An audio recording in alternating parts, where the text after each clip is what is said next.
Welcome to the deep dive. We've gathered quite a bit of material today. We're going deep on the career, the education, and maybe the most surprising part, the origins of Jason Mantzoukas. Yeah, American actor, comedian, podcaster, writer.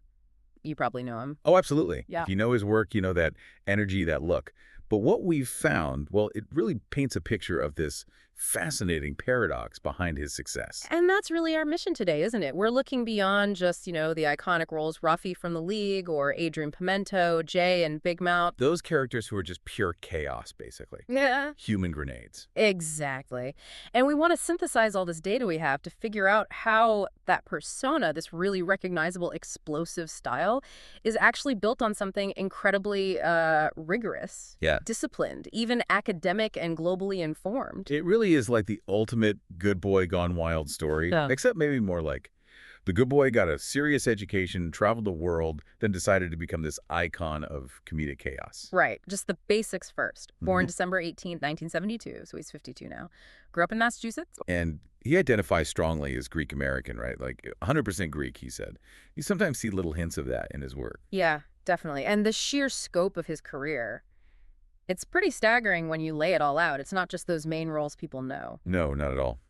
He jumps from like big comedy movies to recurring roles on serious TV dramas. And then, boom, he shows up in John Wick 3, an action movie. Totally unexpected. Plus, you've got three completely different, memorable recurring characters just in the Michael Schur universe alone. And we haven't even touched much on his writing career, which is significant, or co-hosting How Did This Get Made, which is, huge in the podcast world. So the big question we're wrestling with is, how does this guy, whose entire professional brand seems to be about embracing artistic chaos, structure his actual life with such, well, meticulousness? Let's start at the beginning then. The foundation. Agreed.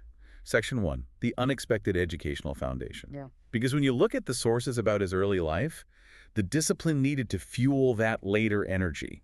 It's right there from the start. It really is a complete contrast to the maniac characters he plays. He grew up in Nahant, Massachusetts, went to Swampscott High, graduated in 91. And the sources are clear. He wasn't just like the class clown or drama kid. He was captain of the boys' soccer team. And the track team. Both. And on top of that, maybe the most telling detail for his later work structure. President of the marching band. Think about that combo for a second. Sports captain means leadership, physical discipline, teamwork, marching band. That's precision, timing, complex structure, everyone working together perfectly. Yeah, these aren't the hobbies of someone just winging it. It points to a serious level of focus. And that focus really comes through in his musical background. This wasn't just a phase. No way. Drum lessons starting at age 10. Studied seriously with a teacher, Steve Barrett, for over 8 years. That's real dedication. You can almost hear that mastery of rhythm in his comedic timing later. That long-term commitment to the drums, that's like a secret key here. And look at his influences, Stuart Copeland from The Police. Known for that complex, sort of reggae-infused drumming. Right. Stephen Perkins from Jane's Addiction, very tribal, intricate stuff. And Jimmy Chamberlin from Smashing Pumpkins, who's basically a jazz powerhouse on the drums. These are complex, dynamic players. And he put it into practice. Played in a high school cover band, Sly Goal, sure. But then in college, he played in a bebop group. Now, for listeners maybe not deep into jazz, why is playing bebop specifically so significant here? What skills does that build? Oh, bebop is crucial.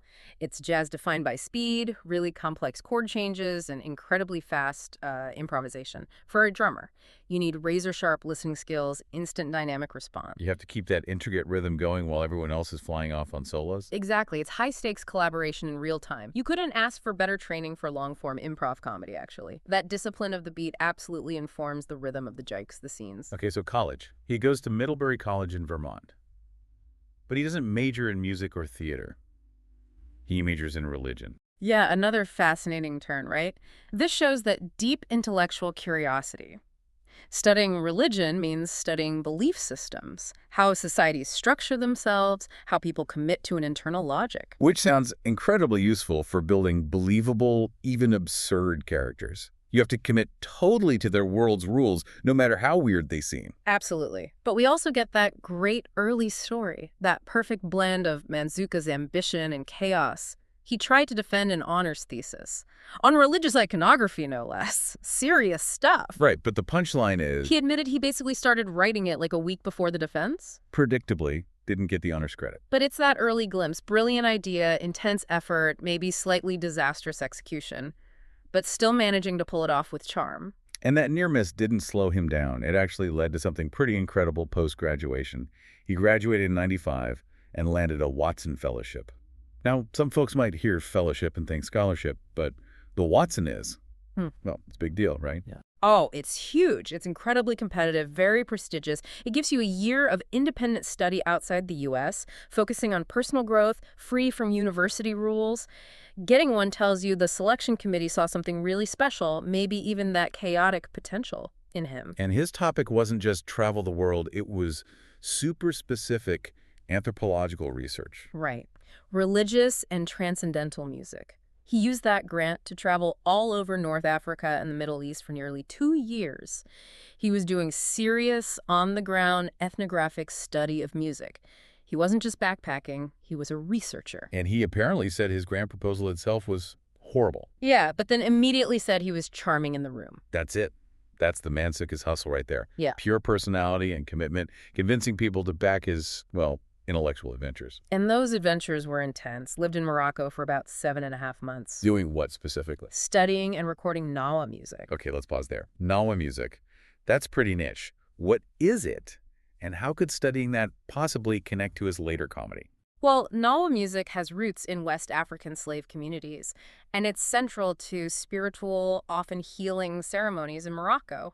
It's intensely rhythmic, cyclical, very communal, designed to induce a trance-like state. Wow. So studying it means studying deep commitment, shared experience, and the pursuit of this intense emotional state through rhythm and sound. Okay, so let's connect the dots. The guy who later plays Raffi, pure chaotic self-interest, spent his early 20s documenting music meant to create spiritual trance states. It's all about total commitment to the moment, isn't it? Whether the goal is transcendence or just hilarious absurdity. And the travel wasn't just Morocco, Egypt, Israel, Turkey, Jordan, Syria. He was really out there pursuing this knowledge in some pretty volatile places, and that's where things got real. He actually got arrested twice while he was abroad. Okay, the first time, Morocco expired visa. Sounds like annoying bureaucracy. Right, could happen to anyone, but the second time, in Turkey, that was different. What happened? He was arrested by the authorities specifically to stop him from traveling into an active war zone. Whoa. Yeah. So the academic quest bumped right up against serious real-world danger. The guy who channels panic on stage for laughs, he faced actual high-stakes situations because his research took him right to the edge. That is just an incredible amount of discipline, experience, and frankly, risk packed into someone's life before they even hit a professional comedy stage. Exactly. So we see the discipline, the focus, but how did all that, the rhythm, the cultural immersion, the structure, actually translate into, being funny? Which brings us neatly to section 2, the improv path and the UCB years. And the transition makes sense because, like we touched on, the skill sets overlap so much. Even while he was focused on drumming and academics, those comedy seeds were there, writing sketches for high school variety shows. But college seems to be where it really clicked. The otter nonsense players at Middlebury. That's where he really dove in, and he made that connection explicit himself. He said he got obsessed with short-form improv because it used the exact same skills as playing jazz. Active listening, finding the rhythm, building on what your partners do. Instantaneously. It's pure bebop training applied to comedy. And his college improv group wasn't just practice. It was where he met key people. Future collaborators like Jessica St. Clair, Dan O'Brien, Rodney Rothman. Big names in comedy later on. Yeah, those early connections are vital in that alt comedy world. So after his 2 years traveling, he lands in New York City in 1998 and jumps right into the Upright Citizens Brigade Theater, UCB. Taught by Amy Poehler, no less. That's some serious improv pedigree right there. And he became part of Mother. Now, for listeners who maybe weren't following the NYC improv scene in the late 90s, why is the Mother team such a big deal? Mother was foundational. Yeah. It was one of UCB's very first house teams focused purely on long-form improv, the Herald. They weren't just doing quick games. They were basically writing the playbook for the narrative, long-form style UCB became famous for. So being on Mother meant you were right there, shaping modern improv alongside people like Poehler and others who really defined that next wave of comedy. It was like a high-level apprenticeship. But even with that kind of training and connection, making it as a comedian in New York is tough. There's that detail in the sources about his day job. Ah, yes. The survival job speaks volumes about his discipline again. For over 3 years, he worked in the computer graphics department at J.P. Morgan. Not waiting tables. Highly technical corporate work. Great. Just to make ends meet while doing comedy shows at night. It just shatters that image of the flaky artist, doesn't it? Running that dual life, serious finance, graphics, guy by day, wild improviser by night that takes immense focus, compartmentalization. It's the marching band president discipline showing up again. He funded his art through corporate efficiency. Patience. And even while doing that, he was finding success on stage. Formed the Mantzoukas brothers duo with Ed Herbstman. Time Out New York called them the best improv duo in 2006. And that collaboration with Jessica St. Clair kept growing, too. They did sketch shows, like we used to go out, improv, like First Date. Their chemistry was obvious. Yeah. Pitched the pilot to HBO, didn't go, but still, HBO. Then got a deal with Comedy Central. And the reviews compared them to Nichols and May. Which is, legendary status. That comparison isn't thrown around lightly. It means smart, witty, perfectly timed duo comedy. And that partnership endures. They still work together on the podcast, Womp It Up. So this slow, disciplined build finally leads him to break through as a character actor. Which takes us to section 3, the trajectory of a character actor. Right. And that intense commitment to absurdity he perfected in improv. It found its perfect outlet in live action. Rafi in the League, 30 episodes. That role just is the Mantzoukas persona for so many people. Absolutely. Explosive, unpredictable, loud, boundary-pushing, Yeah. often just gross. Yeah, Rafi's something else. And then playing the doll in The Dictator with Sacha Baron Cohen kind of cemented that maximum chaos, maximum commitment brand. And nobody seemed to understand how to use that specific energy better than Michael Schur. We really have to look at his roles across those 3 big Schur shows. It shows a pattern, a trust in what Mantzoukas brings. Okay, let's break it down. First up, Dennis Feinstein in Parks and Recreation. Only 5 episodes, but unforgettable. The ridiculously over-the-top cologne guy. Feinstein is all about that high-status, aggressive, wealthy obliviousness. Mantzoukas plays him with zero apologies, total conviction in his own awfulness. Then maybe the role closest to that high-stakes reality we talked about from his travels, Adrian Pimento in Brooklyn. 9-9. 11 episodes. You're right. Pimento is this detective, back from years undercover, completely unhinged by it. He's volatile, shouting, physically unpredictable, always on edge. It takes incredible control to play someone that out of control convincingly and still make it funny. Totally. And then the most abstract use of his energy, Derek Hostetler in The Good Place. 9 episodes. Derek isn't even really a person. He's like a sentient rebound boyfriend created by Janet. Pure chaos. Wind chimes for genitals. Right. He's a glitch made flesh, basically. His whole existence is random, summed up by yelling, "Mindy St. Clair!" and weird high fives. And the genius is, Mantzoukas makes this conceptual joke, this glitch, feel like a real, persistent, incredibly annoying character. He embodies abstract chaos across 3 different shows for sure. And we should note, it wasn't just comedy intensity. He had serious recurring roles, too, like in Enlightened for 8 episodes, Transparent for 5, plus a main role in No Activity on Paramount Plus for 18 episodes. He can anchor things, too. Okay, but let's circle back to that action movie thing. John Wick 3. It feels so different from his comedy base. Playing the TikTok man.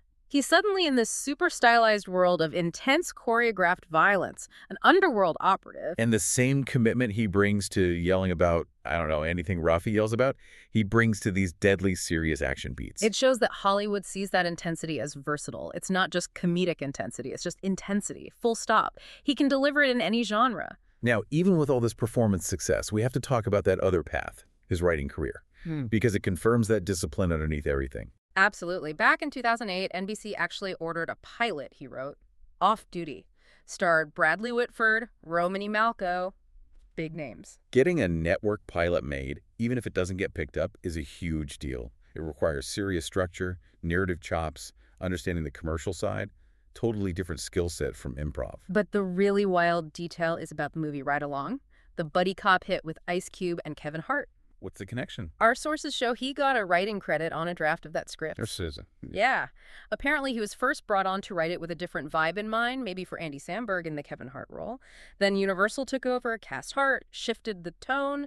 But Mantzoukas' structural work was still part of the foundation for that huge hit movie. So the master of onstage chaos is also crafting blockbuster movie structures behind the scenes. Wild. And he did consulting writer-producer work on really respected shows like Children's Hospital and Portlandia 2. He's often building the playground he then plays in. Given that voice gravelly, loud, instantly recognizable, it makes perfect sense that voice acting is such a huge part of his career now. Which brings us to Section 4, voice acting and modern media mastery. Yeah, his voice just cuts through. It immediately signals intense commitment, whether it's for like an animated kid or a comic book character. And he's all over animation. Jay Bilzerian in Big Mouth on Netflix, 81 episodes. That's a main character, totally defined by Mantzoukas' energy, unhinged teen angst and hormones. And Alex Dorpenberger in Close Enough on HBO Max, 24 episodes. And he anchors major genre shows, too. Rex Splode in Invincible on Prime Video. Great character. Jankum Pog in Star Trek, Prodigy on Paramount+, the Gray One in Housebroken. The common thread, these characters usually operate at 11. All the time. Plus movie roles. Scarecrow in the Lego Batman movie, James the Dragonfly in Dolittle, Samuel Adams in America, motion picture. But here's maybe the most perfectly ironic voice skip. In 2018, he took over from T.J. Miller as the voice of Mr. Mucus from Mucinex. Mr. Mucus. The voice of literal, annoying congestion. Think about it. Mucinex needs a voice that's persistent, irritating, impossible to ignore. It's a corporate job that perfectly fits the character type he mastered. The agent of unavoidable, grating chaos. That's actually brilliant casting when you put it that way. And looking forward, his reach keeps expanding, even into huge franchises. He played Dionysus, Mr. D, in the Percy Jackson series on Disney+. Right. Just a few episodes so far, but still a major property. But maybe the biggest sign of his truly global comedy reach is his appearance on Taskmaster, the British one. Oh, yeah, that was huge news. He was a contestant on Series 19, came in third. 10 episodes. But the key bit of trivia here. He's the first contestant ever on the UK show who wasn't actually based in the UK when they filmed it. That's massive for Taskmaster. That show's usually such a showcase for British and Irish comedians. Exactly. For them to bring in Mantzoukas, this American guy known for NYC improv and Hollywood roles, it shows his specific brand of committed absurdity just travels. It's globally understood and appreciated. That chaotic commitment is universal, apparently. Okay, finally, let's get into Section 5. Podcasts and personal insights. Because for a huge number of people, Mantzoukas is primarily a voice in their ears. He's practically podcast royalty. His presence in podcasting is, well, almost overwhelming. The anchor, of course, is How Did This Get Made? With Paul Scheer and June Diane Raphael. The gold standard for hilarious, structured analysis of truly terrible movies. Again, bringing order to chaos, basically. And then there's his status as maybe the ultimate podcast guest, king of the guests. Just look at the numbers for comedy. Bang! Bang! Over 53 appearances. He's practically part of the furniture there. He's a regular on Womp It Up, with Jessica St. Clair, obviously. Appeared multiple times on Reply All, which isn't even strictly a comedy show, more tech and internet culture. 4 times on the food podcast, Doughboys, too. He just slots in anywhere and brings that immediate hit of energy and weird tangents. Plus the big interview shows, WTF with Mark Maron, Armchair Expert, and even the huge UK food comedy hit-off menu. He's just deeply woven into the entire podcasting fabric. Okay, let's shift to those personal details now, because they offer a really profound potential insight into why he embodies these frantic, chaotic types so well.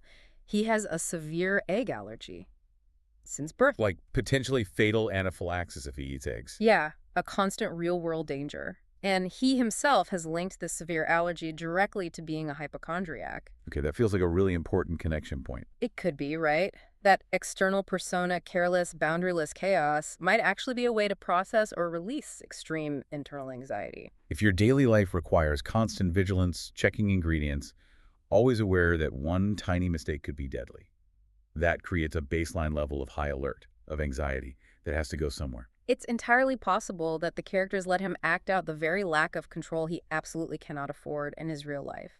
They are unhinged, careless, violently free in ways he can't be. And the ability to manage that real-life stress, that internal discipline honed through drumming, religion studies, the corporate job, is maybe what allows him to perform chaos so convincingly so, controllably, paradoxically. It's a fascinating thought. We should also briefly mention, just for context, his past relationship with actress Connie Britton. She called him a great man and a comedy writer back in a 2009 interview, right as his career was really taking off with those character roles. So stepping back, looking at the whole picture, the synthesis is pretty clear. The guy known for pure, anarchic screen energy The human glitch, the screaming detective, Rafi, is fundamentally built on this bedrock of intense discipline and structure. started as a sports captain, marching band president, then a religion major, a Watson Fellow studying ethnographic music, getting arrested in the process. The technical precision of bebop drumming flowed right into the collaborative precision of long-form improv. That academic hustle, charming his way into the Watson, grinding out 3 years at J.P. Morgan, it all fed into creating this unique, high-energy stage presence. He learned how to commit totally to the internal logic of a world, whether it was Nawa rituals in Morocco or, the insane logic of Rafi's world in the League. And that ability to pivot is key, too. From sacred music research to writing a network TV pilot for major stars, it suggests that specializing deeply in something seemingly unrelated can actually forge a unique, powerful voice in a creative field. Which brings us to our final thought for you, the listener. Considering this whole journey, how Mantzoukas' early career was about deep dives into things totally outside performance, like religious anthropology and complex jazz drumming, what does his success tell us? Yeah, what does it suggest about where the most original, impactful voices in seemingly chaotic fields like comedy might actually come from? Maybe it's not always traditional training. Maybe sometimes it's forged through the rigorous mastery of something completely unexpected, something totally outside the box. Something to think about until our next deep dive.